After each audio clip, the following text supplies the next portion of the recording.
আমার আর ব্লগার হওয়া হবে না, বুঝতেই পারছি। এত ফাঁকিবাজি করলে কি আর ব্লগার হওয়া যায়? স্বাধীনতা দিবসের ভিডিও আজ 3 দিন পর আপলোড করছি, তাও টাইমে পেরিয়ে চলে গেছে যে টাইমে আমি ভিডিও দিই। তো হ্যালো এভরিওয়ান, চলে এলাম আবার নতুন একটা ব্লগ নিয়ে। আশা করি তোমরা ভালো আছো, আমরাও ভালো আছি। ভীষণ কাজের চাপ বেড়ে গেছে, মেন্টাল চাপ বেড়ে গেছে। টাইমে টাইমে ব্লগ পোস্ট করতেও পারছি না, এডিট করে উঠতেও পারছি না। তো স্বাধীনতা দিবসের দিন আমরা চলে গিয়েছিলাম ক্লাবে, মাঠে, যেখানে যাই, আগের বছরে গিয়েছিলাম। তো সেইখানে এসেছি। কুহু তো খুব এক্সাইটেড, কুহু তো আগেই চলে এসেছিল ওর বাবার সাথে। তারপর আমি এসেছি। এখন দেখো এইখানে সমস্ত সাজানো গোছানো হচ্ছে, আর এইখানে বাচ্চাদেরকে সব লাইন দিয়ে দাঁড় করানো হচ্ছে পরপর। আর জিজ্ঞাসা করছে, জানো তো, কে স্নান করে এসছে, কে স্নান করে আসেনি। যারা স্নান করে এসে তাদেরকে দিয়ে মাল্যদান করানো হবে। তো কুহুকে দিয়েও মাল্যদান করানো হবে। আমার হাজব্যান্ড ওখানে আছে, ওই যে দূরে। আর নাও হয়েছে, যাও এই সামনে এটা দাও, এটা দাও, চলো।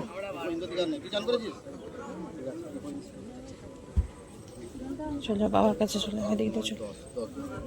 ও চান করেছে?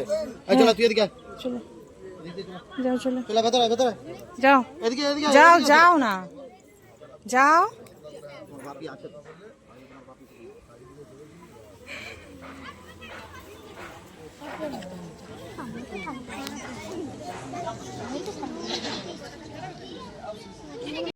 খালি পায়ে তো হাঁটাহাঁটি করে না, আর ঘাসগুলো পায়ে লাগছে, আর কাদাও আছে মাঠে প্রচুর আর কি। ওই জন্য একটু কীরকম করছিল। দেখো, তাকে একদম সেধারে দাঁড় করিয়ে দিয়েছে জানো। আর সেধারে নাকি পিঁপড়েও ছিল, আমি তো তখন জানতাম না যে ও পিঁপড়ে ছিল। আর আমার মেয়েটা এমন সহ্য ক্ষমতা, পিঁপড়ে আছে তবু সেখানে দাঁড়িয়েছিল।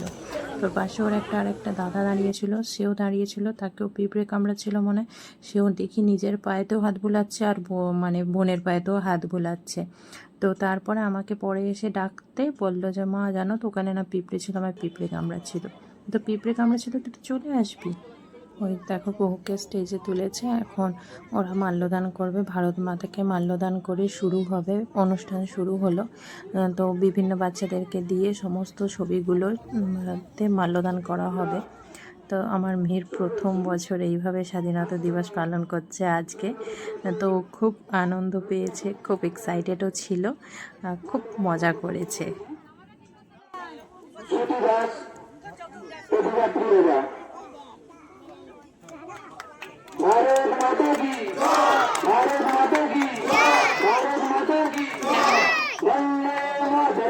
वंदे मातरम, वंदे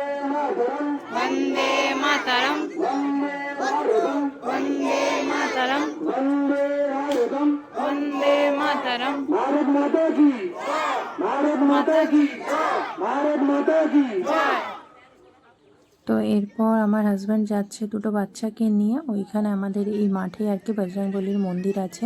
তো বজরংবলীকে মাল্যদান হবে। তারপর আবার এইখানে এসে শহীদ ক্ষুদিরাম, ভগৎ সিং, তারপর নেতাজি সুভাষচন্দ্র বোস, সমস্ত কিছু মাল্যদান হয়ে তারপর পতাকা উত্তোলন হবে। আর জানো তো, পতাকা উত্তোলনের ভিডিওটার সময় আমার ফোনটায় স্টোরেজ ফুল হয়ে গেছে, পতাকা উত্তোলনের ভিডিওটা ওঠেনি। পতাকাটা নিচে টানছে তত দূর উঠেছে, তারপরে যে পতাকাটা উঠলো আর সেই ভিডিওটা আমার ফোনে আর উঠলোই না। আমি বুঝতে পারিনি, ওপরে তুলে ধরেছিলাম, কখন স্টোরেজ ফুল হয়ে ক্যামেরা বন্ধ হয়ে গেছে। তো যাই হোক, যতটা ক্যাপচার করতে পেরেছি ততটাই তোমাদের সাথে শেয়ার করলাম।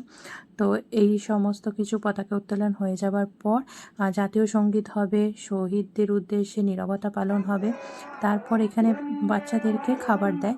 তো আগের বছরও বিস্কুট দিয়েছিল, এবছর নাকি নিরামিষ খিচুড়ির আয়োজন করেছে। তো এবার হবে পতাকা উত্তোলন, আর তারপর আমরা সবাই মিলে গাইব জাতীয় সঙ্গীত।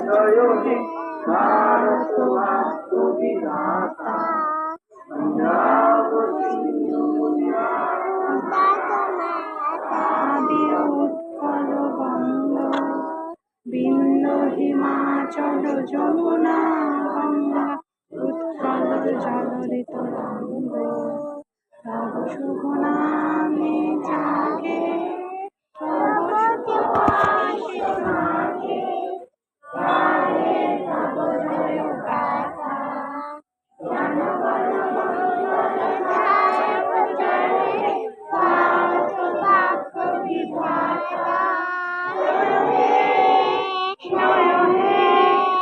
জয় হে, জয় জয় জয় হে।